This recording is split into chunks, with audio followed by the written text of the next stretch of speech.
ونصلي على رسوله الكريم أما بعد وقال النبي صلى الله عليه وسلم من تزوج امرأة ليعزها لم يزد الله إلا ذلا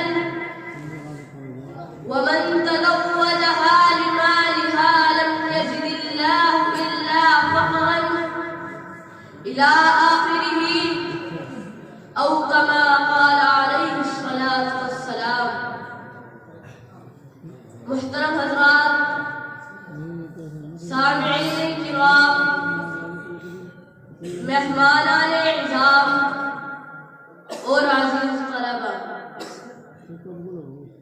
آج میرا موضوع سخن ہمارے معاشرے کا وہ ناسور ہے جس نے زندگی کی بنیادوں کو ہلا کر رکھ دیا ہے، سینکڑوں ہزاروں گھروں کو تباہ و برباد کر دیا ہے اور کتنے ہی جذبات کو مسل کر رکھ دیا ہے۔ یہ وہ بیماری ہے جسے آپ جہیز کے نام سے یاد کرتے ہیں۔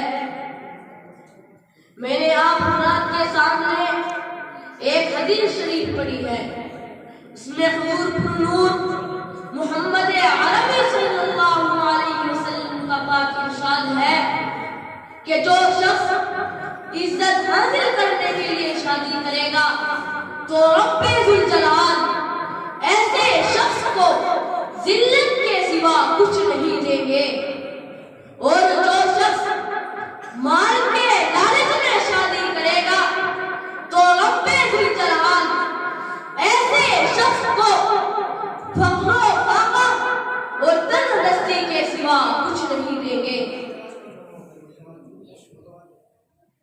اسلام کے پاسبانوں، آج ہندوستان کے اندر اور خاص طور سے ہمارے معاشرے کے اندر جہیز ایک ایسا ناسور بن گیا ہے جو ایٹمی ہتھیاروں سے زیادہ خطرناک اور مہلک ثابت ہوتا جا رہا ہے۔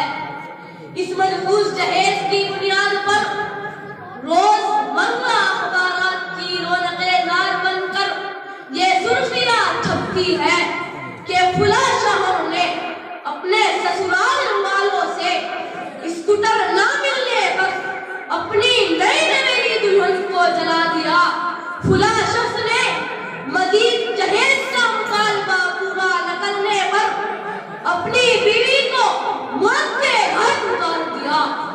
میرے بھائیوں، عورت رب ذوالجلال کی طرف سے عطا کردہ وہ حسین تحفہ ہے جس نے انسانی زندگی کو رونائی بخشی۔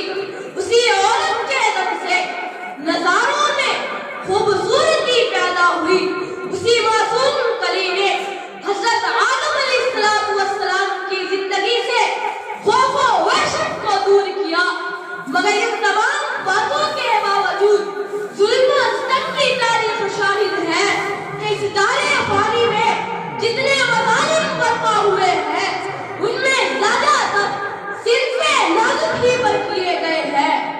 تاریخ عالم ان دردناک واقعات سے بھری پڑی ہے۔ کبھی حضرت مریم کو دنیا والوں نے متہم کر کے جنگلوں کی خاک چھاننے پر مجبور کیا، تو کبھی نمرود نے اپنی بیٹی کو ایمان لانے کی پاداش میں آگ میں ڈالا، تو کبھی انکل جاہل معاشرے نے لڑکیوں کی پیدائش کو اس قدر منحوس تصور کیا کہ ان کو پیدا ہوتے ہی زندہ درگور کر دیا جاتا تھا۔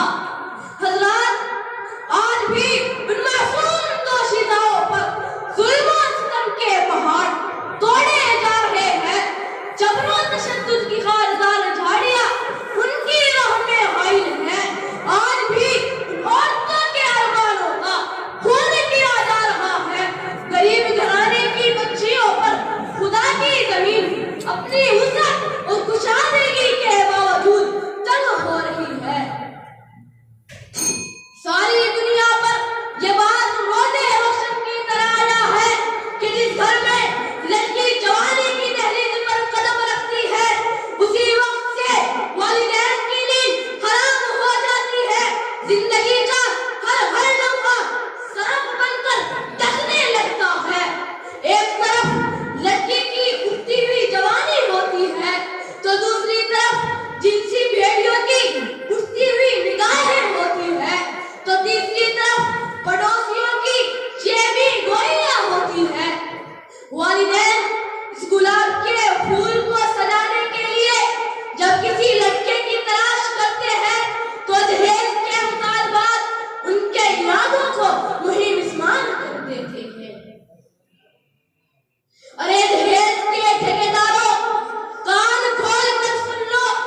پیش کیا جا رہا ہے۔ آج ہم یہ کہتے ہیں کہ ہمارا بیٹا ڈاکٹر ہے، ہمارا بیٹا انجینئر ہے، ہمارا بیٹا پائلٹ ہے، ہمارا بیٹا گریجویٹ ہے، ہمارا بیٹا سعودی میں رہتا ہے، اس لیے ذہن میں جہاز چاہیے۔ ارے اولاد پیدا کر کے جہیز کی تمنا کرنے والوں، کان کھول کر سن لو۔